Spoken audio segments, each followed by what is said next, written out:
मैं प्रोफेसर सत्यम कुमार हूल की इस 165वीं क्रांति बेला में वीर शहीदों को नमन करते हुए आप सभी का हार्दिक अभिनंदन करता हूं। हूल जोहार, जय भीम। मैं स्वयं को सौभाग्यशाली मानता हूं कि परमात्मा ने मुझे वीर सिदो कान्हू के इस पवित्र धारा पर जन्म लेने का अवसर प्रदान किया। निश्चित रूप से यह मेरे लिए अत्यंत ही गर्व का विषय है।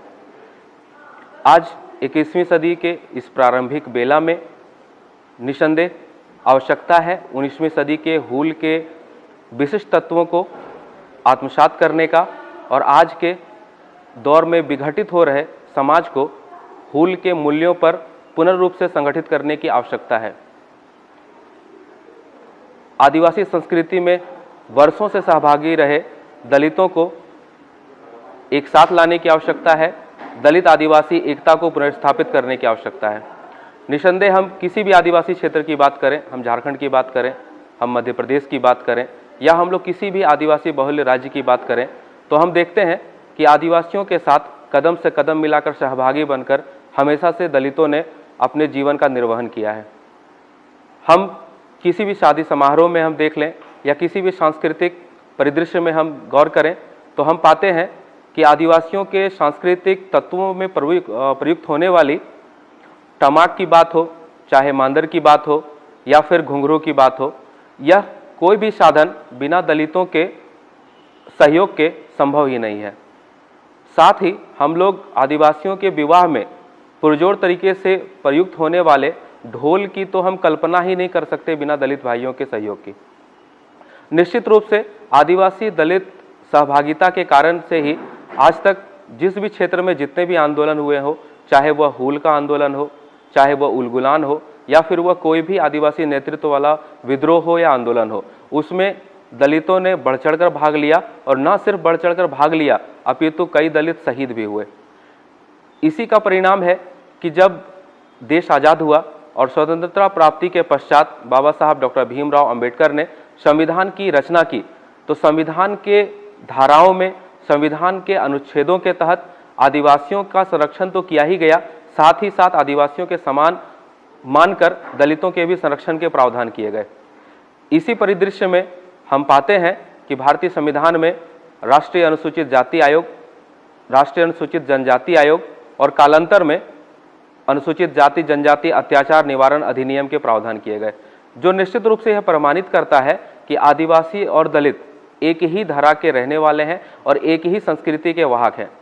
और इसी का परिणाम है कि हम लोग देखते हैं कि कालांतर में चलकर पूरे देश भर में आदिवासी और दलित एकता के कारण से एक शक्ति पुनर्स्थापित हुई। लेकिन कालांतर में कई चीज़ें बदलती गई।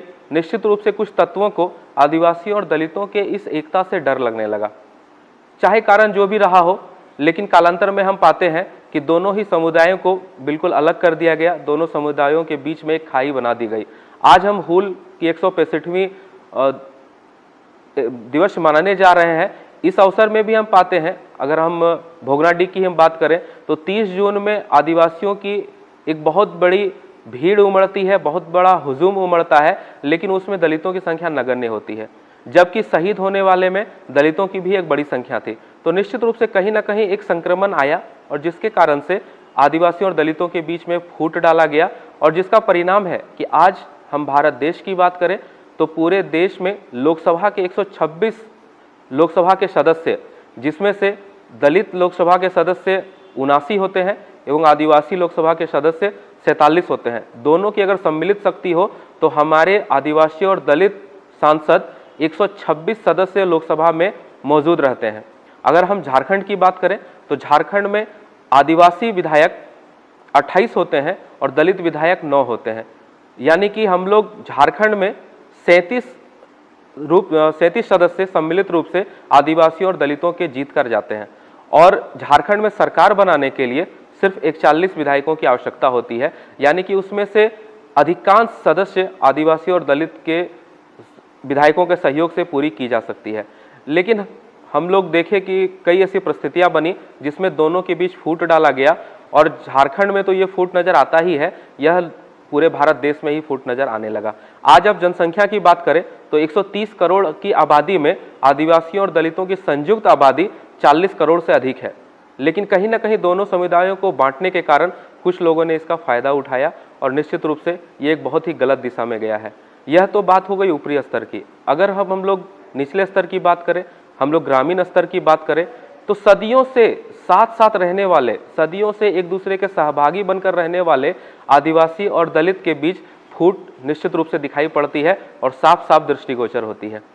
गांव में एक ऐसी परिस्थितियां बन गई है कि आदिवासियों को न जाने किन वजहों से समझा दिया गया कि दलित उनकी तरह दिखते नहीं है, उनकी संस्कृति उनके तरीके से नहीं होती है, आचार व्यवहार उनके तरीके से नहीं होती है।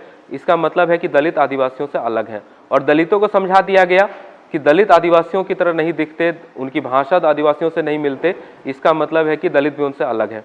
इसका दुष्परिणाम यह हुआ कि दलित जो कि हजारों सालों से सहभागी रहे और सहभागी रहने के कारण हर सुख दुख में एक दूसरे के साथ खड़े रहे, संस्कृति के वाहक बने।